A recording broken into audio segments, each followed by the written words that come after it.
Hello my dear friends, welcome back to my channel shiny Shannu vlogs. ఈరోజు video ఏంటంటే గోంగూర చట్నీ ఎలా చేసుకుందామో చూద్దాం. రోటీ పచ్చడి అయితే ఇంకా చాలా బాగుంటుంది. గోంగూర కాకుంటే మనకు రోటీ లేదు కాబట్టి మిక్స్లో చేసుకున్నాము. ఎలా చేద్దామో చూద్దాం. చాలా త్వరగా అయిపోతుందండి. మీరు కూడా ఒకసారి ట్రై చేయండి. నేనైతే ఇలా 6 కట్టలు తీసుకున్నాను. గోంగూర కట్టలు ఇలా 6 కట్టలు తీసుకొని చుంచుకొని ఒక బౌల్లో వేసుకున్నాను. బౌల్లో వేసుకున్న తర్వాత స్టవ్ వెలిగించి ప్యాన్ పెట్టి పల్లీలు నువ్వులు డీప్ ఫ్రై చేసుకున్నాను. రెడ్గా అయ్యే వరకు డీప్ ఫ్రై చేసుకోవాలి. అలా అయితే చట్నీ బాగుంటుంది. ఆ తర్వాత ఒక ప్లేట్లో తీసుకొని మళ్ళీ స్టవ్ వెలిగించి అదే ప్యాన్లో కొంచెం ఆయిల్ పోసుకున్నాను. తగినంత ఆయిల్ పోసుకొని ఎండుమిర్చి పచ్చిమిర్చి అలా పక్కకు పెట్టుకున్నాను. ఆ తర్వాత పచ్చిమిర్చి ఎండుమిర్చి వేసుకొని డీప్ ఫ్రై చేసుకున్నాను. అలా డీప్ ఫ్రై చేసుకుంటేనే రెడ్గా అయ్యే వరకు డీప్ ఫ్రై చేసుకోవాలి. ఒక 10 నిమిషాలు అలా మూత పెట్టుకొని ఉంచుకోవాలి.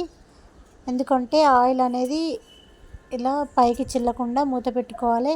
ఎండుమిర్చి పచ్చిమిర్చి వేసాం కాబట్టి ఇలా ఆయిల్ అనేది మీద ఇలుతుంది కాబట్టి అలా చిల్లకుండా ఒక 10 మినిట్స్ మూత పెట్టుకొని ఉంచుకోవాలి. ఆ తర్వాత తీసి ఒక ప్లేట్లోకి తీసుకున్నాను. రెడ్గా డీప్ ఫ్రై అయ్యాక అదే ప్యాన్లో కొంచెం ఆయిల్ పోసి గోంగూర వేసుకొని కలుపుకోవాలి.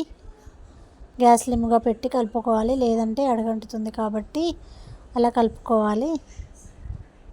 ఆ తర్వాత కరివేపాకు వేసుకున్నాను. కరివేపాకు వేసుకున్నాక మళ్ళీ కలుపుకోవాలి. అలానే కలుపుతూ ఉండాలి. కొంచెం పసుపు కూడా వేసుకోవాలి. పసుపు వేసుకొని కలుపుకొని అడగంటకుండా అలా కలుపుతూనే ఉండాలి. అలా చుట్టూ అంటకుండా అలా కలుపుకొని ఒక 10 మినిట్స్ మూత పెట్టి ఉంచాను. ఆ తర్వాత కొంచెం వెల్లుల్లి పేస్ట్ అలా దంచి వేసుకోవాలి.